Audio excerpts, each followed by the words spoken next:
Hello, audience. You have found a secret path to Joel Adventures, where I, the Joel, lead you on perilous journeys through adventure and role-playing games. So, the first thing we're going to do is buy a silver sword for Twin, and we're going to sell his old rapier.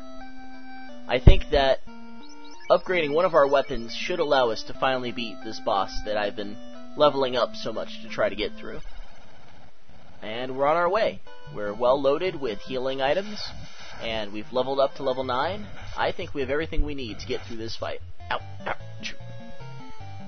and everything, of course, is trying to get in our way. So we're on our way to deal with one of the first really tough bosses of the game, Astos. He's the self-proclaimed king of the elves. Ooh, we got him. Who has tried to set himself up as the king of all the elves by taking the prince and putting him to sleep. And he has stolen Matoya's crystal eye, which lets her see.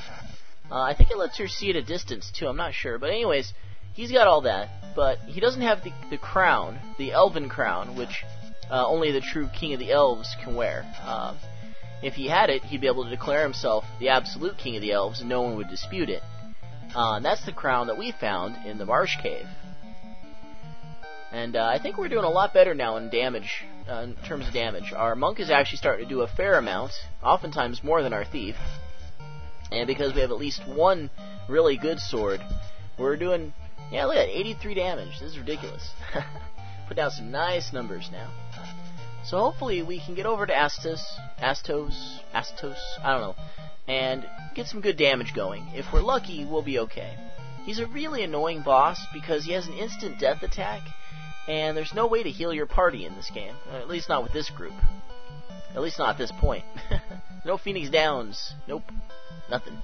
So up here in this castle is where our guy is. You may recognize this castle from the last episode. I went over here to level up. I went over there to level up, looking for a room where there's a panel that you can step on where you get into constant fights. But I forgot that you need the Mytic Key in order to open the door to get into those endless fights. And in order to get the Mytic Key, you have to get it from the Elf Prince, who won't give it to you until he's woken up. You can't wake him up until you get the herb, and you can't get the herb until you get the crystal, and you can't get the crystal until you defeat Astos, and you can't fight Astos until you have the crown. We have the crown. This is only the problem was defeating Astos. I tried a couple times to get this episode going before, but each time my party got wiped out by Astos. Now, if we're lucky, his instant death attack might be ineffective when he tries to use it. Usually he uses it in the first round, which is really rough. I mean, that's really demoralizing to have somebody in your group killed in the very first round of combat. This guy's a very unbalanced first boss. Like, Garland wasn't really the first boss, neither was the Wizards. This guy's the first main boss. Alright, here we are. This is Astos Castle. And let's just take a look at our guys here, hit point wise. We're doing okay. There he is, in his little purple robe. He's got green hair and pale skin. Ha ha ha! I am Astos, king of the Dark Elves. I have Matoya's crystal, and you shall give me that crown now. Yeah, fat chance, buddy. Now he's green with red horns and red shoulder spikes and claws. And is that a tail? So everybody's gonna attack. We're gonna hopefully deal some damage. Ooh, nice critical hit from our black belt right out of the bat.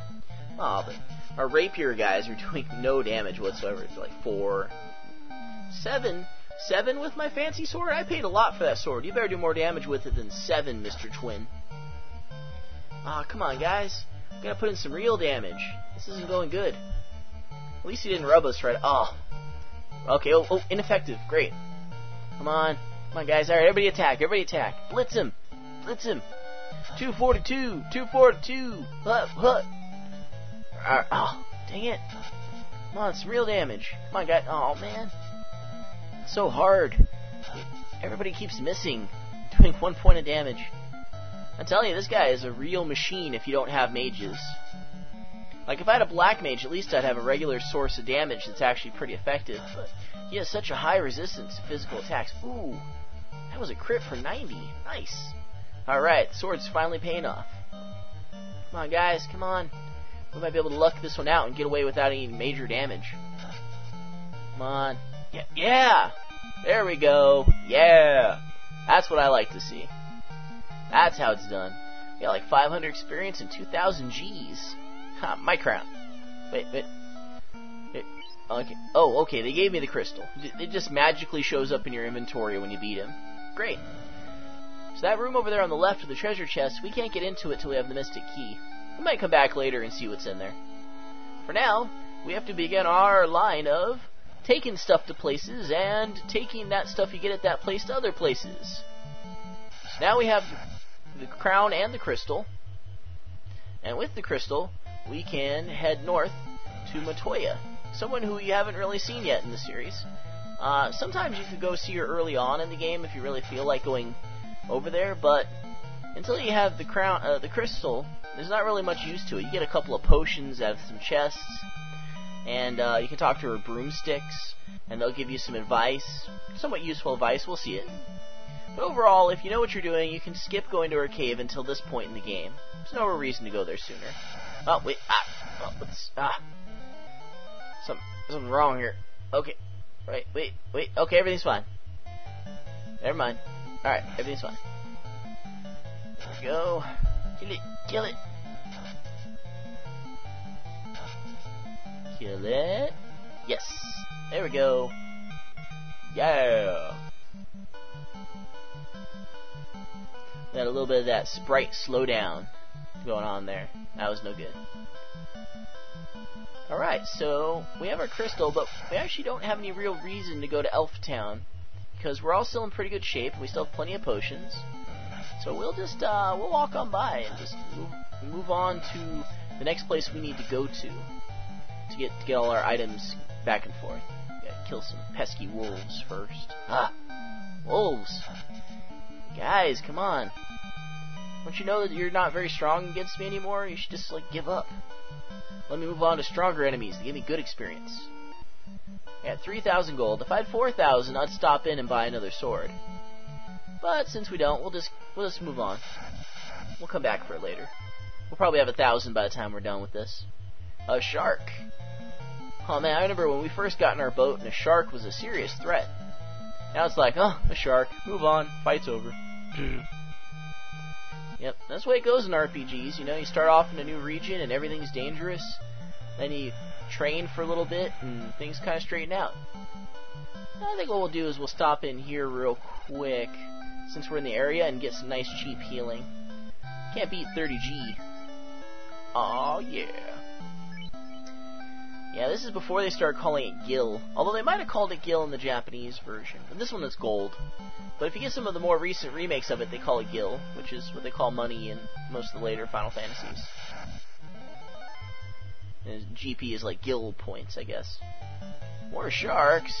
Man, didn't you see what I did to your friend? You don't want more of this? You don't want this? So our group is pretty much at the apex of their ability for this point in the game. We could get some slightly better weapons, but overall our offensive output's doing pretty well, considering we have 2 fighters and a black belt in our group. Let's see, I think we're supposed to go up here to see No, I went the wrong way. You're actually supposed to go right from Corneria to get to Matoya's cave, I think. Let's check the map. Okay, there it is. Yeah, you gotta go right. To get to the map, you hold down the B button, then you hit select. And there's actually a trick in the game where they tell you how to do that, because they don't tell you how to do that. There's no tutorial or anything. And, pushing B and the select button is a little bit weird. So it's something you might not think to try and do. Oh, kill that shark. Yeah! Man, these sharks are no longer any kind of viable threat. It's just kind of sad now. There we go. So we go to the right side of Corneria, under the bridge, over to this dock, and it's kind of like a shortcut to Matoya's cave. You could just use the dock that's right there by Corneria. Let's see, up and to the right, yeah. But this is a bit quicker because you don't have to walk as far, not as many fights, because the water has a very low encounter rate, despite all the sharks. It's actually true. Oh, these guys. I remember fighting these guys way back. Now it's like, why even bother with these guys? Probably better off just running away or something. But, you know, every little bit of money helps, I guess, even if it's minuscule at this point. Oh man, I had so many run-ins with these guys and various attempts at running through this game, where I'd just be running around the first town trying to level up my horribly built group. I'd have like 3 white mages, or 2 red mages, a black mage, and a white mage. All kinds of crazy groups. And they'd just be like leveling up, because, you know, without a fighter in your group, you really need defense. You can't get through the game. I mean, you can try to get through the areas without leveling up much, but you need potions, you need money for inns, you need money for spells, and it's like, some groups, it makes it very difficult to get anywhere. Especially if you're trying to do something like an all-black mage group, or an all-white mage group, or something like that. You can try to push your way through some areas, you know, using like loads, but it's pretty lengthy. Oh, here we are, Matoya's Cave. So this music, enjoy it. This is the one time in the game you get to hear it. Oh, right, you have to go around to talk to her. You can't talk to her across her table. The prince needs herb. I'll trade the most powerful herb to get my crystal back. Oh, I can see. Yeah, so now Matoya can see, and you get the herb. Alright, to slash B Hushub, a magic spell. It's actually saying push B select backwards. Basically telling you how to use the map. You know, push B and then select. And all the mops say it, or brooms or whatever.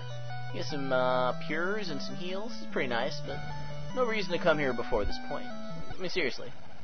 And yeah, that's the only point in the entire game that you get to listen to that music. Can you believe it? I think a more modern Final Fantasy would find a few extra places to use that track if they could help it. You know, it's just like... Actually, some of the modern ones do have sections of the game where there's a piece of music just used once in that segment. Actually, you see it a lot in some of the modern ones. Like Final Fantasy VIII, the waltz music's only used that one time for the waltz scene. So I guess it could be kind of like that. Or the songs, when they actually have singing songs. In like Final Fantasy VIII, they actually sing a song at one point in the story. There's actually, you can actually hear them singing and everything. It's like an actual like single, and then they actually put it on the radio and stuff. And that one was, you know, it was like just the only time in the game you'd hear it. So some people that were enterprising and couldn't afford the soundtrack would, you know, get a save file just before that segment of the game, just so they could go to it and hear the music, because that was the only way they could listen to it. But of course, Final Fantasy VIII came out right around the time the internet started getting big, and you could start finding stuff on the internet pretty easily. So that kind of, you know, malarkey of having all these save files throughout the game to access the good points has kind of been passed up by, oh, it's on YouTube now. You know, I remember in the olden days of Final Fantasy VIII, it was, oh yeah, you can get the soundtrack off of, you know, Napster, or Grokster, or E-Mule, or whatever they're called these days. Alright. So here we are, back in the Elf Castle. And we are going to administer the herb we got from Matoya for giving her the crystal to the prince. And that should do the trick. Here we go. Oh, this herb will release the prince from Astos' curse. Look, he is waking. Is this a dream? Are you the Light Warriors? Is this for real? So as legend says, I give you the Mytic Key. Ah, yeah. But he looks like he's still sleeping. I feel fine now, thank you. I guess he's just resting now, not sleeping. Here we go. We still have the crown for some reason, and we have the key. Awesome! Woo! Awesome! So now we have the Mytic Key. We can wander around, opening up all the locked doors that are all over the place that say, locked. You need the Mytic Key to open this, or whatever. So in Corneria, and in the Elf Castle, and in Astos Castle, and in the Marsh Cave, there are these chests, like these ones. Silver hammer, 400 gold, 330 gold, copper, I think it's a copper glove, or gauntlet. That's actually kind of good. That's better than the gloves that our guys are wearing. So, we're going to stick with our theme of giving all the good stuff to Twin. The idea being that he'll be more likely to survive, because I take slightly more hits than he does. And we'll move on. Alright. So yeah, we're going to go to a few more locations where the Mytic Key can open stuff up. For now, just one, though. The most important one. In fact, the only one you actually need to go to. I forget, are there any Mystic Cave chests on this side of Elf Castle? No. No, I guess not. Okay. So now what we're gonna do is we're gonna go back to Corneria Castle and open up some of the chests over there. Pacho! Haha. Right, so a lot of important, powerful items were supposedly sealed away by the Mytic Key for when they would be needed. But most of the items you find locked away with the Mytic Key aren't really all that impressive. You get a few silver weapons, and a few weapons that are slightly better or as good as you could buy at this point. Get some, like, iron armor, money. It's like, most of it's not all that useful, but there's one item that actually is useful, and it kind of... I think it begins to kind of give away part of what this game is about. Because Final Fantasy isn't really just a historical fantasy, like boats and swords and wizards and stuff kind of fantasy. There's actually more elements to it that we'll be seeing throughout the game that we haven't really had a chance to see yet. Kind of like they blended a few different genres together in terms of the styling of the story. So let's head over here and use our Mytic Key yet again. Got me a Mytic Key. Mytic Key. There we are. Come around over here. Hey, Mr. Wizard, what do you have to say? Use that key. Inside you will find it will be quite helpful. Alright, Mytic Key. Blunk. In the treasure box, you got a saber, a silver dagger, iron cane. Junk. His weapons are pretty good, though. I think our thief could make use of these. I'm trying to remember which is better, a silver dagger or a saber. I think it's the silver No, it's the saber. Well, it depends. I think the silver dagger has higher accuracy than the saber has higher damage. So we have 16 damage with the silver dagger, and then with the saber it's 19 damage. Yeah, so we're gonna go with that. Alright, moving on. What we got in these ones? Iron shield, TNT. That's right, a modern item. Something that you wouldn't normally find in a historical fantasy world. Yep, Final Fantasy does tend to borrow stuff from the future. Alright, we're going to drop these gloves because I need to be able to get more armor out of this chest. It's like, you're full. I'm like, I want that. Yeah, gloves are worth like 5 or something if you resell them.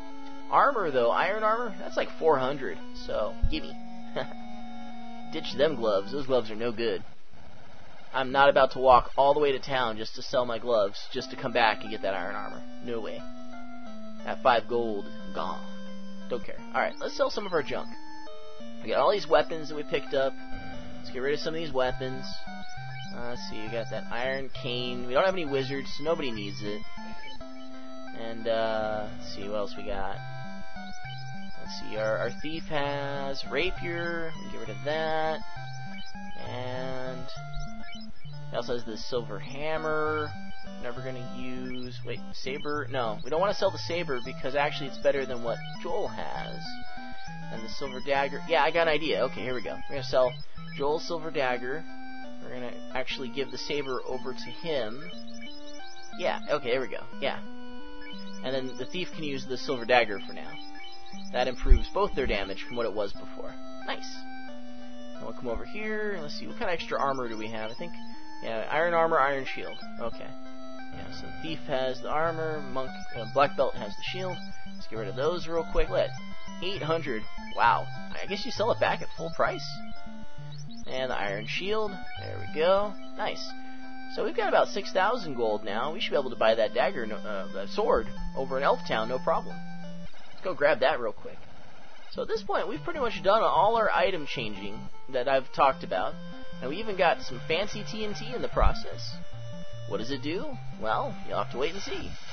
But for now, we're going to fight some sahags. Sahags? Sahags. Are they sea hags?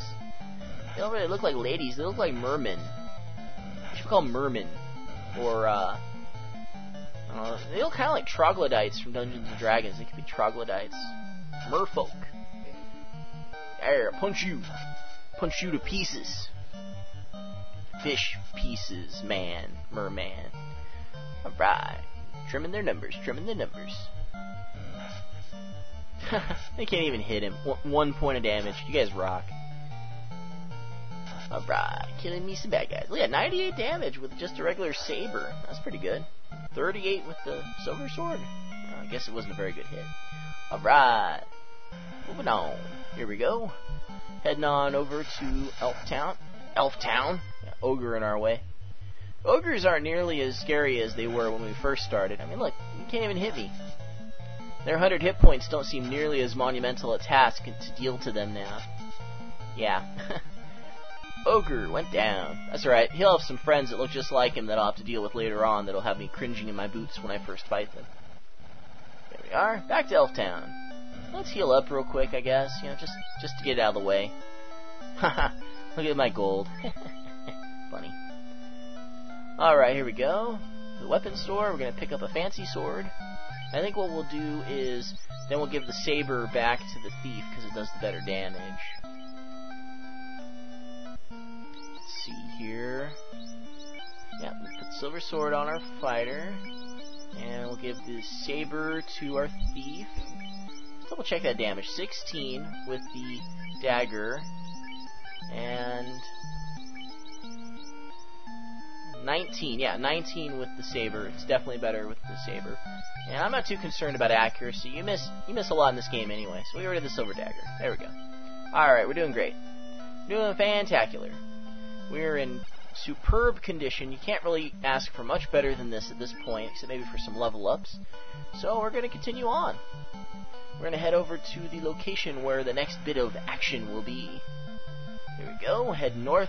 Remember that way we went when we were trying to go to Matoya's cave? Yeah, we're going to go over there now. There's a particular location over here which will help us out, because if you've looked at the map at this point, you'll see that our boat is landlocked. We're like an inland sea, like the Mediterranean Sea, and we can't get out. And there's so much more world out there that we need to go and beat things up in. So we need to get out there, cause some trouble. So we're going to do some exploring. This is pretty much the only place in the game we haven't been to, which means there's probably something cool over here. Let's see, which way do we go? I think we go south. Maybe east? South. Yeah, we go south here. Okay, here we go. Down here. There we go. No. Yeah, more enemies like you find over in Elf Town. Only the Peninsula Power has stronger enemies than what's around Elf Town at this point, in terms of overworld areas. And you guys saw what happened there on one of my grind episodes. Even like at level 8, we were having some serious issues getting through that fight. So maybe when we get to like level 10 or 11, we'll be able to handle it there. Alright, killing the bad guys. So yeah, at this point the fights in this area are pretty much inconsequential in both difficulty and treasure. And we're at the end of our run for today. But for now, I say, this leg of our adventure is drawn to a close. Rest well, fair audience, for we will need all of our hit points for the next exciting episode of Joel Adventure.